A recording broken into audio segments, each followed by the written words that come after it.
Good morning and welcome to February 25th session already. Wow. We always start with a prayer before we start our meeting, and Jason Bowman was supposed to be here, but I don't see him.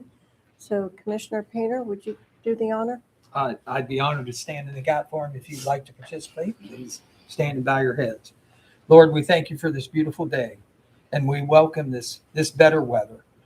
Lord, we just ask now as we start this meeting that your wisdom, the wisdom of Solomon, will be upon those who participate, that the decisions and the conversations that are made here today will be pleasing to you, and that they will conclude in making Clermont County a better place to live, work, and raise a family. Lord, we ask that you be with those who are in the uniform of the United States of America today, securing our freedoms here and abroad.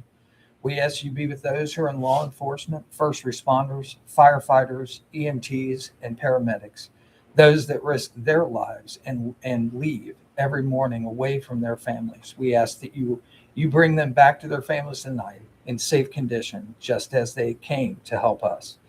Lord, we ask that your healing hand be on those who are ill and afflicted and who are unable to be with us today.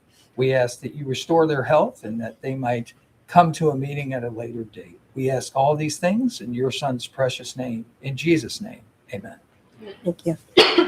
Kennedy, would you like to do the honor today of saying our pledge, leading us in the pledge? Sure. Thank you.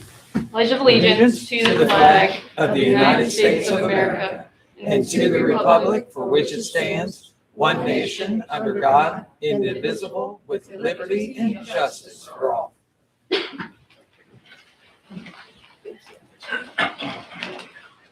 Okay.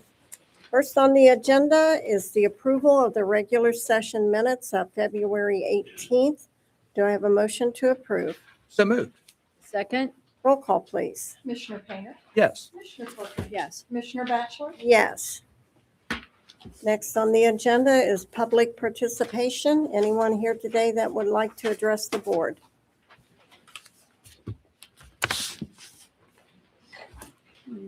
Before you start, I have to read my little statement here. Okay. During this time, the commissioners are not expected to comment on matters brought before the board, but any of us can respond if we so choose. You will have 5 minutes, and we ask that you try and hold it at that. Your name and address, please. Regina, Regina, Bajorek, B as in boy, A, Jorek. And I live at 1471 Frank Willis Road.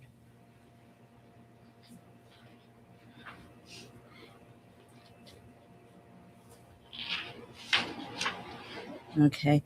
I came here today to present one of the many warning signs of fascism that we are seeing in our country now. The one I'm addressing is whitewashing of history. I've lived in Monroe Township just outside New Richmond for 30 years, an 8-minute drive to downtown New Richmond and a 10-minute drive to Ulysses S. Grant's birthplace. I first attended Cranston Memorial Presbyterian Church in the village of New Richmond. Its members primarily told me about the history of the church by telling me about the floods. About 15 years later, I learned that Cranston was the center of Clermont County's abolitionist movement. The church shared its pulpit with a number of anti-slavery speakers, including both Harriet Beecher Stowe's brother, George Beecher, and her husband, Calvin Stowe. James G. Birney, the publisher of the anti-slavery newspaper, The Philanthropist, also spoke at Cranston, as well as John Rankin, a famous conductor of the Underground Railroad in Ripley, Ohio. My experience is that mostly visitors, not residents, are interested in our area's important part of American history. While in the village, I was once approached by an adult who said that they had heard of the Underground Railroad, but didn't know where the tunnels were. In the small town of Point Pleasant is the birthplace of Ulysses S. Grant, General Grant led the Union in defeating the Confederacy in our first and only Civil War. His father, Jesse Grant, learned to be a tanner from Owen Brown, the father of John Brown, who started the famous rebellion against slavery in Harpers Ferry, West Virginia. My husband and I are docents at the birthplace, and I am disappointed how little our area schools take interest in visiting our birthplace, his birthplace of the 18th president, a man who had a large hand in bringing an end to slavery and bringing peace to our divided nation. And one of those ways was by letting the Confederate soldiers return to their homes with their horse and their gun. There was no revenge. Just outside New Richmond is a steep hill along Route 132, on which sits the Sumerian Cemetery. It is a black cemetery in which 19 Black Civil War soldiers are buried, along with a Buffalo soldier and some Spanish-American War soldiers. Also buried there are 2 women associated with New Richmond and our nation's history. They are Louisa Paquette and Mary Lumpkin. These courageous women pursued freedom and recognized the value of a good education for themselves and others. Miss Lumpkin, when freed by the death of her abuser in Richmond, Virginia, opened the slave jail where she was forced to work and turned it into a freedmen's school for Black ministers. It later became the historically Black university, Virginia Union University. 3 of us from New Richmond have been cleaning the tombstones in the cemetery for 2 years to make them legible for families, history buffs, and a couple of interested universities. The others who help live outside New Richmond or outside Clermont County.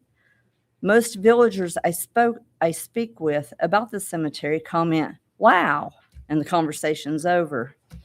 New Richmond used to be the home of a Black population which made up roughly 25% of the inhabitants there. Very few know this, and very few seem to care.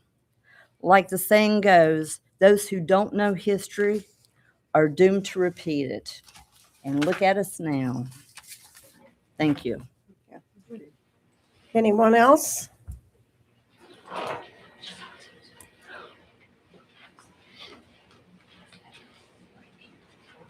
Good morning. My name is Dean Browning, 2111 Carriage Station Road, Batavia Township. I'm a relatively new resident to Clermont County, having moved here last April. In driving through Batavia recently, I had the opportunity to witness my first protest, a group of individuals protesting ICE specifically.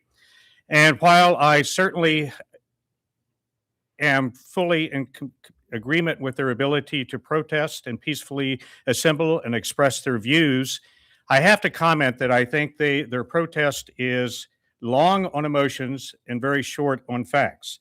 Specifically, the issue is not immigration per se. If you look at the history of this country over the past decade, every year we have on average allowed 1 million immigrants to enter this country legally. 1 million immigrants coming in legally. That is not the issue. The issue is those that are here illegally. Another area where they're short on facts with those folks that are here illegally is saying, well, that they pay taxes. I would remind them and ask them to take a look at the federal tax code. Roughly 50% of working individuals, the bottom 50% percentile of wage earners, do not pay federal income taxes. With the federal exemptions, personal exemptions, they do not pay taxes. Now, if immigrants work and receive a paycheck, yes, they will pay Social Security tax and Medicare tax, but they will not pay federal income tax. So the argument that they are taxpayers does not wash. They are net consumers of resources in this country, both school resources, medical, emergency room resources, and they need to go. The other fact that I think people are missing when they're talking about illegal immigration is they're saying that those that are being removed are not getting due process. Over the past several years, roughly 500,000 illegal immigrants have been subject to what is called catch and release. That is, they are apprehended at the border and they're released with the promise that they will come back at a later date for a court hearing. 500,000 of those have neglected to come back for their court hearing.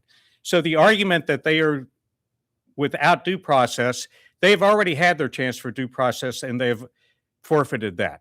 Those that have committed crimes here in this country have forfeited their right for due process and need to be removed. And finally, we hear the argument about affordable housing. If you want to address affordable housing in this country, remove those here that are illegally and send them back to their country of origin. I would hope that it is the policy of this Board of Commissioners to do everything in their power to support Homeland Security and ICE in their efforts to remove those that are here illegally and do everything in their power to support our sheriff and encourage him to cooperate in those efforts. Thank you. Thank you. Anyone else? Yes. Thank you. My name is Sylvia Reeves. I'm a resident in Miami Township. Renee Good. Alex Pretty. Thank you. Anyone else?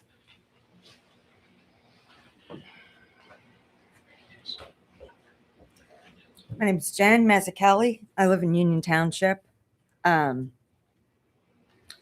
So I just want to get this out of the way. Regina was talking about signs of fascism. One of them is the intertwining of religion and government. And I know that in Congress, at the federal level, they do pray before they open the session. Those prayers are done by chaplains, and it's a very non-denominational general prayer to try to impress upon the members of Congress to get along and work with each other and work on behest of the American people. I don't know one time a member of Congress has done a prayer.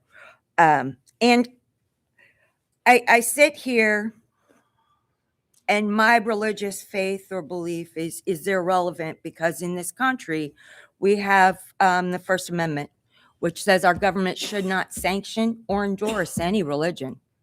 And we have the free exercise of religion, and that means the freedom to not exercise religion.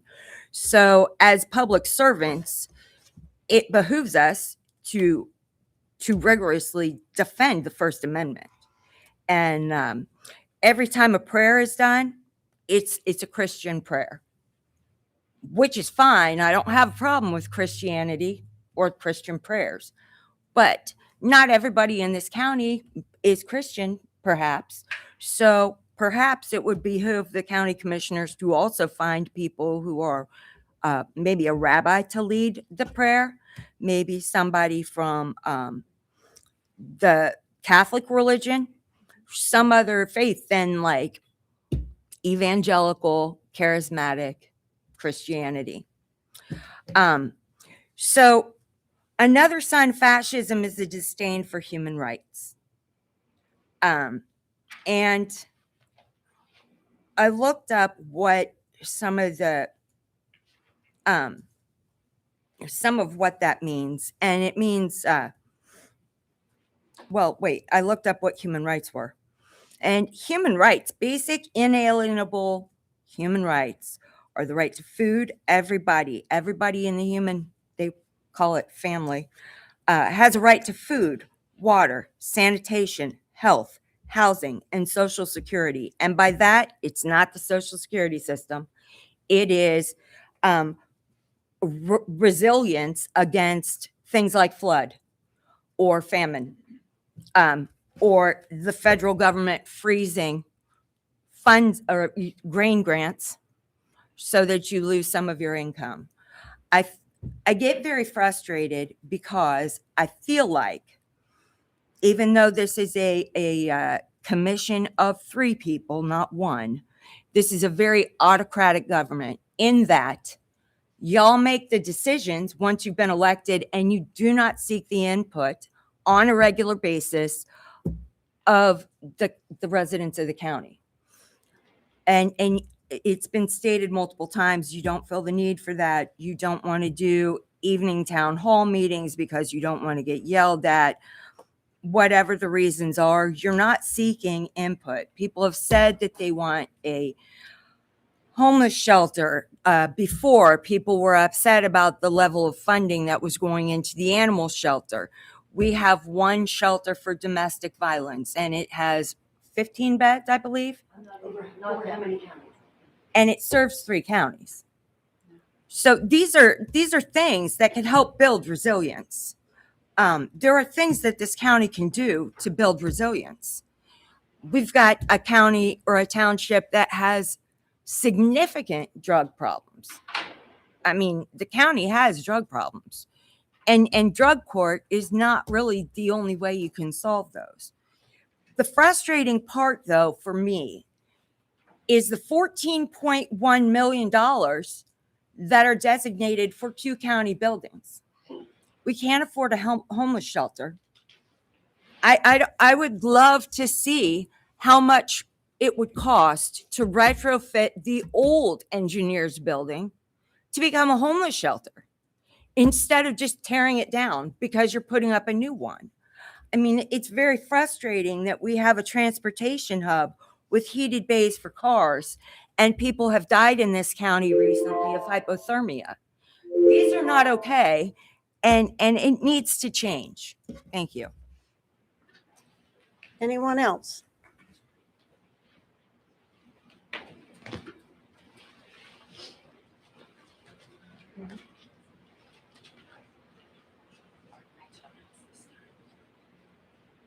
Good morning, and thank you for the opportunity to speak. My name's Kevin Bruce, resident now for 3 years in Union Township. I am not from here. I was born in Tampa, Florida. My father was he was a captain in the United States Army Air Corps, which preceded the Air Force. And he was trained in radar, even flew to England to train them in radar. Went back to his home, my mother's home, back in the Commonwealth of Massachusetts.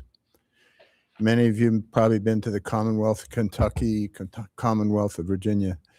I grew up in the Commonwealth of Massachusetts. We had a city commons in Worcester. My dad was put through college by U.S. Steel Corporation. They had a branch there, United States Steel, American Steel and Wire Company. They trained him. They said, take this course in political organizing. And he did. I think it was 8 weeks. And they said, okay, Roger, now join the Republican Party and get active. And he did. He became the chairman of the Republican City Committee and president of the County Republican Association. And he was a different Republican than we might meet today, but he was very proud of supporting Senator Ed Brooke, the first Black senator from Massachusetts, who rode through our town on the back of my dad's Ford convertible. We had, there were 5 of us children, and my older brother joined the Green Berets as a paratrooper in Vietnam. My wife and I joined the United States Peace Corps and served in the U.S. Trust Territory of the Pacific Islands for 2 years, otherwise known as Micronesia. We were on Lucanor Island without electricity or running water for 2 years. And all I can say is it deepens one's love for one's country. As a kid, they gave me a book, Boyhoods of the President. The presidents, and I read avidly. My dad, his big annual effort was to organize the Lincoln Day dinner. He told me they were selling plates for $100 a plate. I said, Dad, who's going to pay $100 for a plate? You know, it's important to recognize that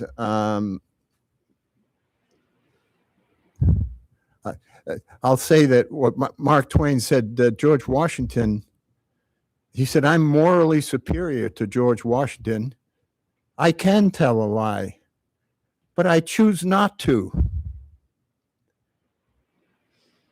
We have to, I've been to the Kentucky cabin where Abe Lincoln grew up. I've been to his house in Springfield, Illinois. You can walk up the stairs with a curving walnut railing that he installed and walked up with putting his children to bed.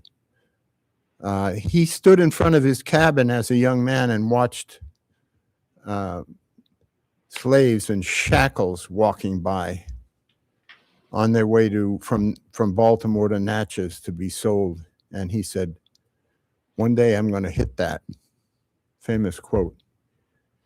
He read the Bible by firelight in his cabin. He walked 5 miles to borrow a book if anyone would loan. And, you know,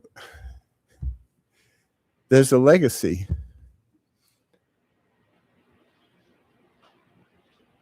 There's a legacy. I want to read some passages what George W. Bush wrote very recently in the National Archives about his respect for George Washington and his humility for leaving office after 2 terms and saying, "We don't want dictatorship like we left behind in England." Thank you. Anyone else?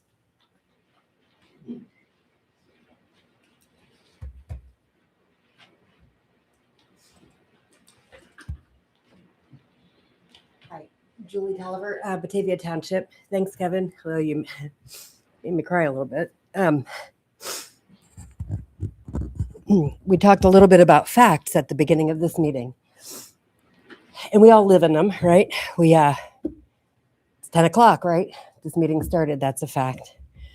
Very concerned, very, very concerned about the polarization here and the 2 sets of facts. Protest and ICE and the Sheriff's Department and law and order and these American values, and we all stand and we pledge allegiance to the same flag and we say the same thing, right? And it is a fact, I guess, that the words that we spoke are the Pledge of Allegiance, right? What other facts can we agree on?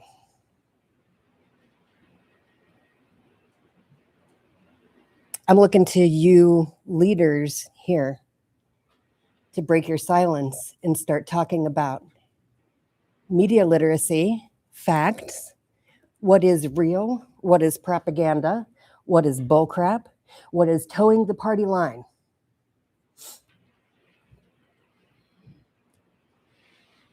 You're Republicans, and that's very important to you. Many people in your county are not Republicans. They don't come out and vote in the primary. They don't care about the Republican Party. There are people protesting in your streets. I don't even know who's been coordinating those protesters. And y'all know that I know kind of, what's going on. I don't know. We have to find the common ground. The common ground must be facts. We can't stand here and have one set of facts and another set of facts. And I'm crying. He's talking about Lincoln. What are you doing? What are you doing? Greed, data center. What are you doing? Please stop. The data centers. I'll go to Adams County later. Manchester, SMRs. It's amazing the emails and the stuff that's coming out from local government. Brownie and Adams County, we think of them as not being very sophisticated, right? We think of Clermont County being a bit more sophisticated.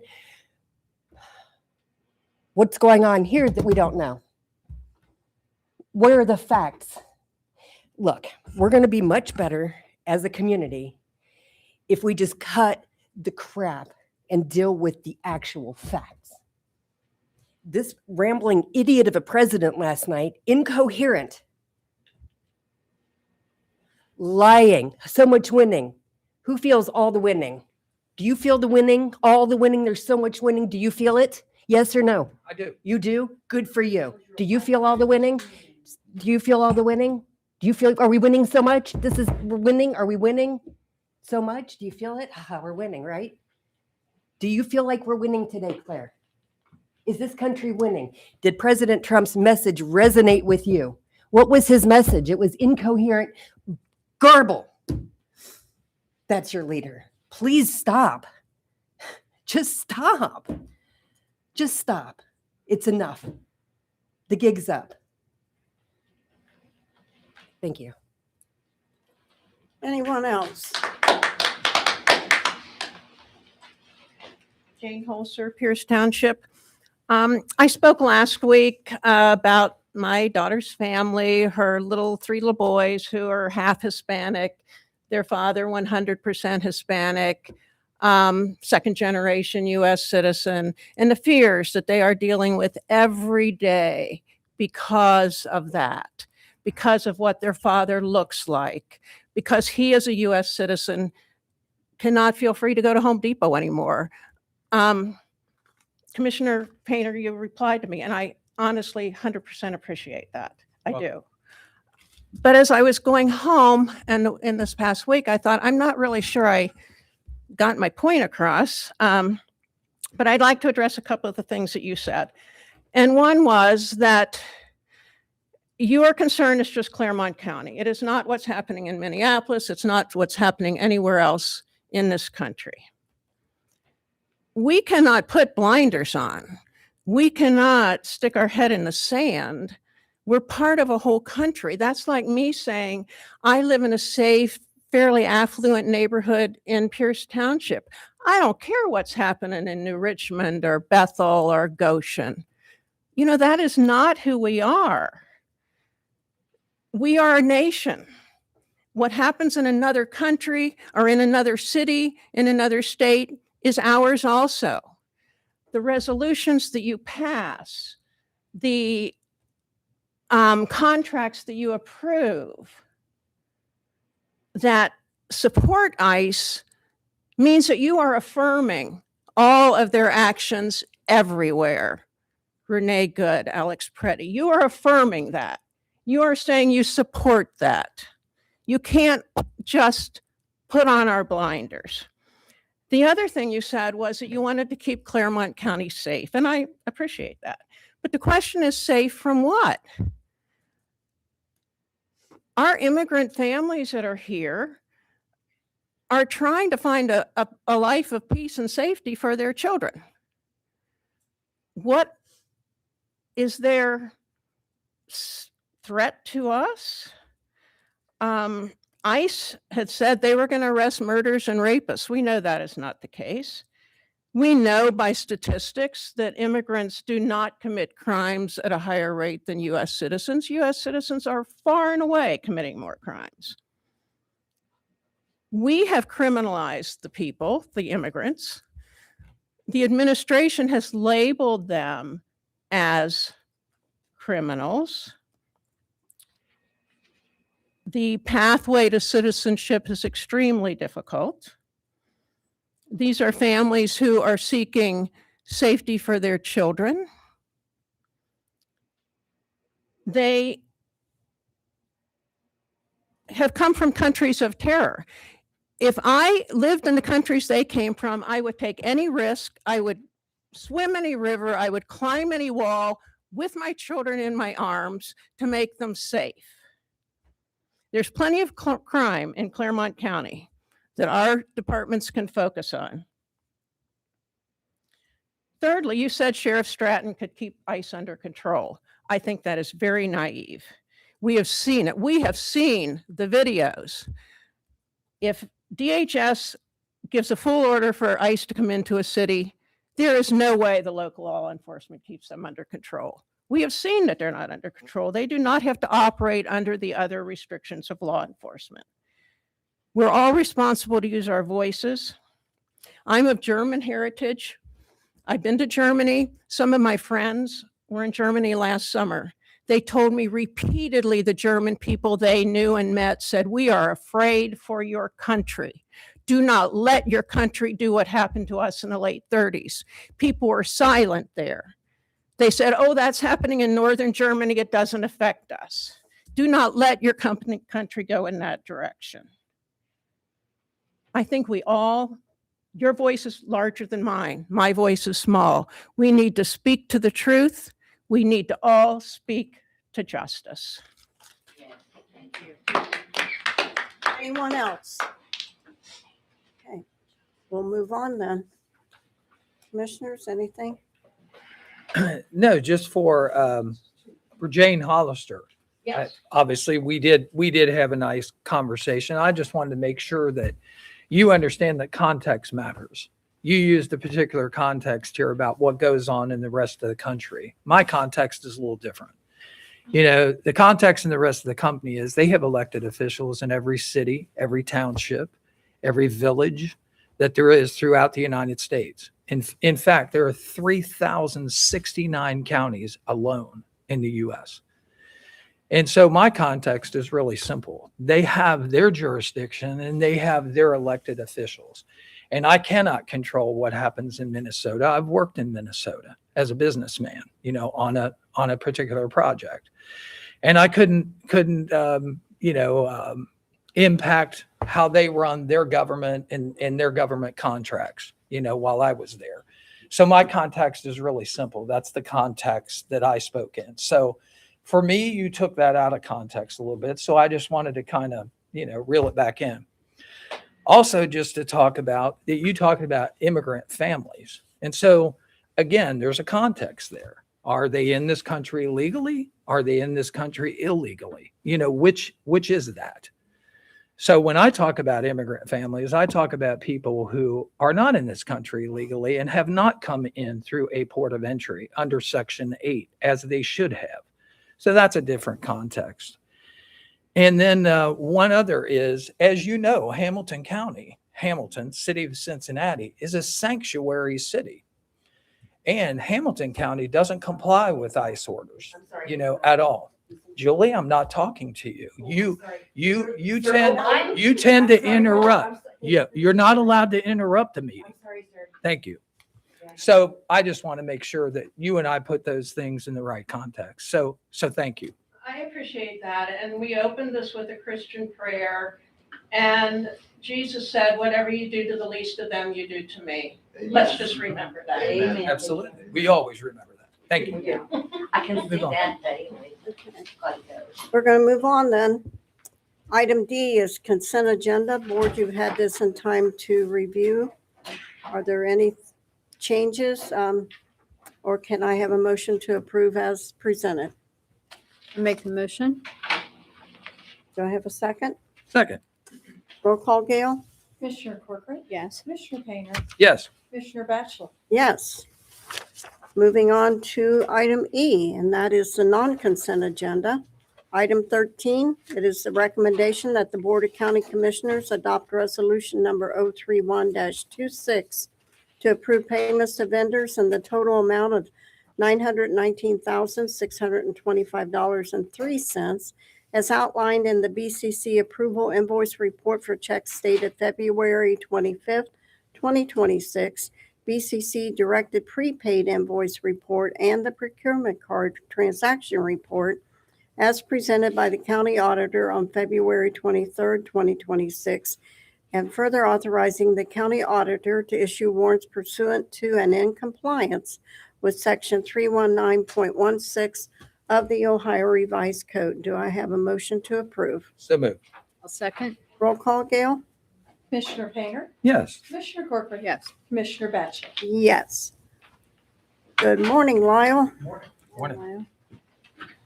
Item 14 is a recommendation to award the bid and execute the contract for the 2024 landslides project number LS-17-25 located in various townships, to W.E. Smith Construction out of Blanchester, Ohio, for their lowest and best bid received on January 15th, 2026, in the amount of $808,981.90, in compliance with the terms and conditions and contingent upon the release of the required purchase order.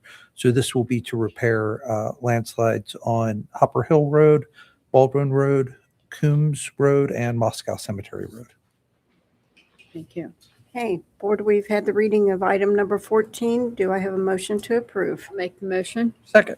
Roll call, Gail. Commissioner Corcoran. Yes. Commissioner Painter. Yes. Commissioner Batchelor. Yes, thank you.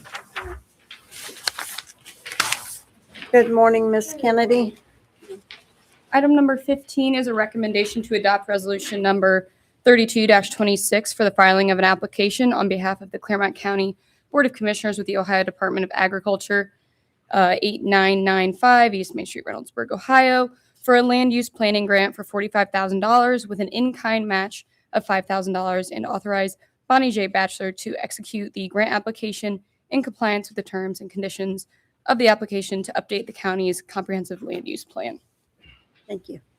Board, we've had the reading of item number 15. Do I have a motion to approve? So moved. I'll second. Roll call, please.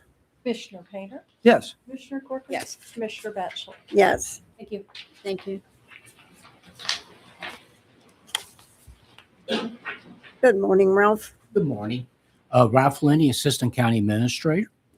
Recommendation to accept the contract between Clermont County Board of Commissioners and Monarch Construction Company, Cincinnati, Ohio, for the construction of the Felger Campus Improvement Phase 1 project as substantially completed as of December 11, 2024, and to acknowledge the final payment made in the amount of $123,467.76 for a final adjusted contract price of $18,812,652.32. Basically, this is to close out the paperwork for the project. The payment was made back, final payment with retention was made back in December of 24. So this is just a clerical process that all the certificate of occupancy, all the other paperwork that needed to be to close out the project has been assembled and provided to the clerk of the board and to the county commissioners. Great. Thank you. Thank Board, you. we've had the reading of item number 16. Do I have a motion to approve? I'll make the motion. Second. Roll call, please. Commissioner Corcoran. Yes. Commissioner Painter. Yes. Commissioner Batchelor. Yes, thank you. Good morning. Item number 17 is a recommendation to execute amendment number 1 to the cooperative purchase agreement between the Board of County Commissioners of Clermont County, Ohio, and Amrise Building Envelope LLC, doing business as Duralast Roofing, 525 Morley Drive, Saginaw, Michigan, to amend the commencement and completion dates with no additional cost for roof replacements at the various Clermont County buildings listed below. The coroner's office building commencement date will be March 2nd, 2026, with a completion date before June 1st. Permanent Central commencement date would be March 2nd, 2026, and the completion date before June 1st, 2026. And the medical building with a commencement date of March 2nd, 2026, and a completion date no later than June 1st, 2026. Thank you. Board, we've had the reading of item number 17. Do I have a motion to approve as read? So moved. Second. Roll call, please. Commissioner Painter. Yes. Commissioner Corcoran. Yes. Commissioner Batchelor. Yes, thank you. Number 18.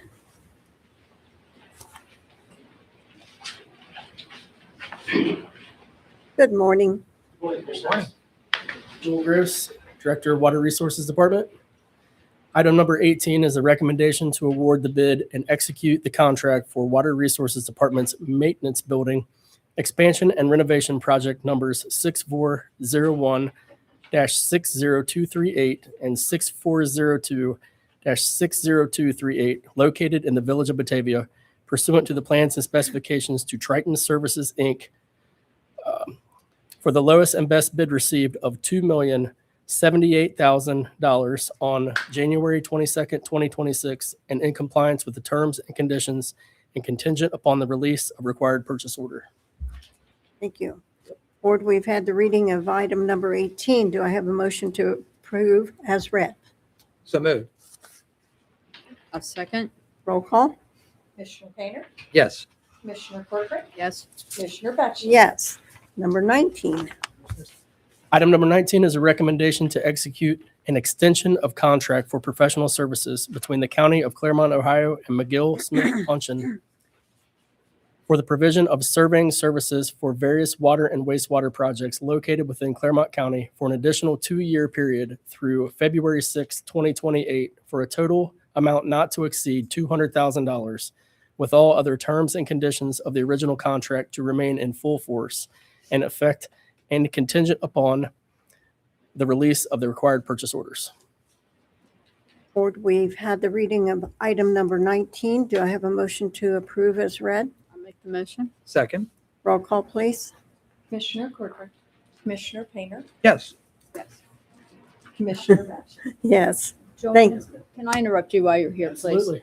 Could you give us an update on that lovely tower on 132 and Williams 131? Square? Yes, please. Yes, ma'am. Tim's Thank you. folks are actually trying to power wash today. It's Very been nice. 4 weeks, I know, since we got that initial request. But you had a lot of snow. A lot of snow and sub-zero temperatures for the past 3 weeks. Yes. So this week was the first week with other priorities that we had after it thawed out enough to get to it, that we're working on it. But they're actually out there today working on the backside to see what an algicide power washing treatment will do. Thank you. Hopefully it works well enough to get us through the next year. But essentially that tower is under consideration for demolition right now.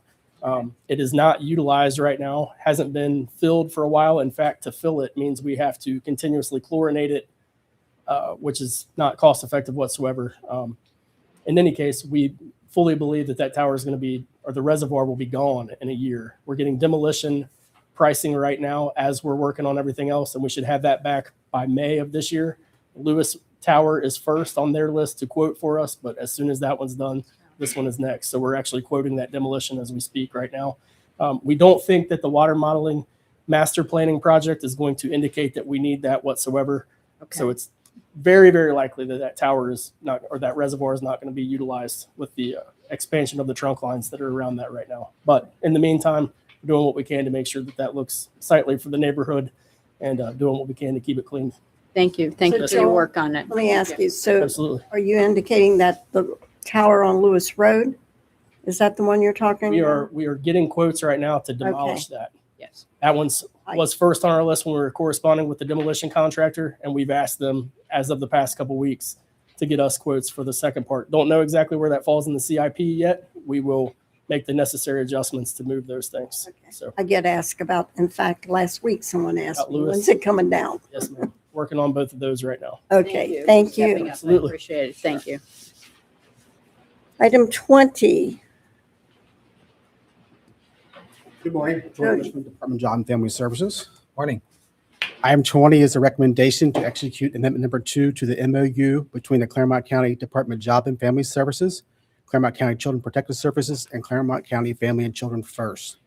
Previously ratified by the Board of County Commissioners on 5/21/25 and amended on 10/1/2025 for reimbursement to FCF for operational capacity building fund, multi-system youth capacity fund, and family-centered services and support expenditures for state fiscal year 2026, increasing the amount by $22,616.27 for a revised total not to exceed $119,051.64, effective 7/1/2025 through 6/30/2026, with all the other terms and conditions of the original MOU and prior amendment to remain in full force and effect.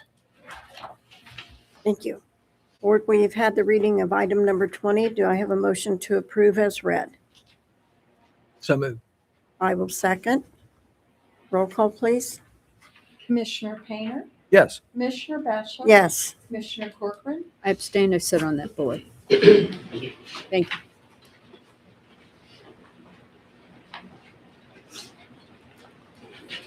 Good morning, Sandy. Sandy. I was waiting for item 21. Sandy Todd, HR Director. Item 21 is a recommendation to authorize the preparation and processing of record-only munis personnel action forms as outlined in Exhibit A. This is in compliance with Article 29 entitled Wages of the Collective Bargaining Agreement by and between the county and AFSCME Ohio Council 8, Local 3536, who represents the bargaining unit employees of the Clermont County Department of Job and Family Services for the period of January 1st, 2025 through December 31st, 2027. This is to reflect contract year 2026 wage increases for those eligible bargaining employees that was based on merit performance evaluations prepared for the evaluation period of January 1st through December 31st of 2025. These adjustments to rates of pay would be effective as of December 22nd, 2025. Thank you. Board, we've had the reading of item number 21. Do I have a motion to approve as read? I'll make the motion. Second. Roll call, please. Commissioner Corcoran. Yes. Commissioner Painter. Yes. Commissioner Batchelor. Yes. Item 22. Item 22 is a recommendation to authorize the preparation and processing of record-only munis personnel action forms as outlined in Exhibit A for all eligible employees under the jurisdiction of the Board of County Commissioners. This is to reflect the wage increases based on merit performance evaluations and calculations as prepared for the evaluation period January 1st through December 31st, 2025, with increases to be effective as of December 22nd, 2025. Thank you. Board, we've had the reading of item number 22. Do I have a motion to approve as read? So moved. Second. Roll call, please. Commissioner Painter. Yes. Yes. Item 23 is a recommendation to amend Appendix 4.10 of the Clermont County Personnel Policy and Procedure Manual with respect to the schedule rates of pay. This is to reflect a 1% increase in the minimum and maximum rates of pay with the resulting increase in the median rates for all pay ranges in the schedule effective December 22nd, 2025, and to authorize the update of the internet links and appendices accordingly. Thank you. We've had the reading of item number 23. Do I have a motion to approve as read? I'll make the motion. Second. Roll call, please. Commissioner Corcoran. Yes. Commissioner Painter. Yes. Commissioner Batchelor. Yes, thank you. Morning, Emily. Morning. Emily Akers, Office Management Budget. I have a recommendation to resolve to approve and authorize changes in annual appropriation resolution number 186-25 for calendar year 2026. We have 3 supplementals. The first is for adult detention corrections, other expenses. That's $34,950. Couple weeks ago, I came to you with one already for corrections, and this was for the cost pool coverages, I think, for November. Now we're in the cost pool overage for December, so they just didn't have enough budget last year to cover all their overages for the Southern Ohio Health Partners contract. So this is the inmate medical care. The next one is Muni Adult Probation Community Service. It's a retirement payout for $9,245.14. And lastly, telecommunication services, other expenses for $10,000. We have had the reading of item number 24. Do I have a motion to approve as read? So moved. Second. Roll call, please. Commissioner Painter. Yes. Commissioner Corcoran. Commissioner Batchelor. Yes, thank you, Emily. Item F, do we have any additions to the agenda at this time? Okay. We will move on to item G. Item G is I'm requesting an executive session pursuant to sections 121.22 G1 of the Ohio Revised Code to consider the employment or compensation of a public employee or more public employees. Do I have a motion to go into executive session? Make the motion. Second. Roll call. Commissioner Corcoran. Yes. Commissioner Painter. Yes. Commissioner Batchelor. Yes, we shall return.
Hey, David. We have returned from executive session. No decisions or actions was taken. At this time, I will ask, do we have any additions? We have no additions. Okay. Moving on then to item H, county staff elected official discussion. Don't see anyone. None? Okay. Item I, member comments. Commissioner Corcoran, No comments. Commissioner Painter. Just one comment. I mean, you may be aware, you may not be. We had our sheriff was in Washington, D.C. last evening and attended the State of the Union address. So he had briefed some groups within the Washington community there prior to going in and being there. I know he was going to be there until later today. So we were pleased to have him there, and we look forward to him kind of sharing with us what, the experience was like. So Yeah. glad he was there. Gail, a comment was made about our clergy that comes here. I know you always line that up and you make phone calls every year to try and get, so. Actually, we send out close to 40 emails to all sorts of clergy. We have all different faiths, and it's whether it's a rabbi or a priest or a Baptist minister. And basically those who get back to us are put on the schedule. And in this past year, I made it an effort to even resend emails to other faiths just to make sure that we were covering the gamut of all the religions in America, and did not have any luck. I actually even tried to find a Muslim temple to even send a request to, and we try to do people in Clermont County. So did not have any luck with that. So Well, I knew you did that, and since it was Yes, brought we up today, do. I wanted to clarify Yeah, that we do make sure try. that we do that. Appreciate that. Thank Yeah. you. Okay. Commissioner Painter, may I speak, please? You're going to have to address the president. Well, we've already had public participation. Question, please. Short May I make a question. suggestion? There are lay ministers in the audience. You may call upon a lay minister if anyone is here present that might lead in an invocation as well. I think that might make the community feel better than having our blurring of the lines when our elected official takes over the role of prayer. So I don't know if there are rules about that. Just a suggestion. Thank you. Thank you. It's it, President, just a comment on that. The ORC is specific about prayer before these kind of meetings. And also there is a resolution on the books here at Clermont County that references that ORC requirement for that particular prayer prior to it. And there is no problem with an elected official praying before meeting. Well, no, it's not a problem of the ORC. It's a problem of community sentiment, the people that elect the people. Okay, can I get a copy of the, either the ORC code numbers and the copy of you said there was a resolution? Can I have those, Yeah, please? certainly, Thank you. no problem. I'll stop by and give you my email address on the way out. Thank you. Okay. Moving on, we have one other item. That's item J. Do I have a motion to adjourn? Motion. Do I have a second? Second. Roll call, please. Commissioner Painter, Yes. Commissioner Corcoran. Yes. Commissioner Baxter. Yes. Thank you.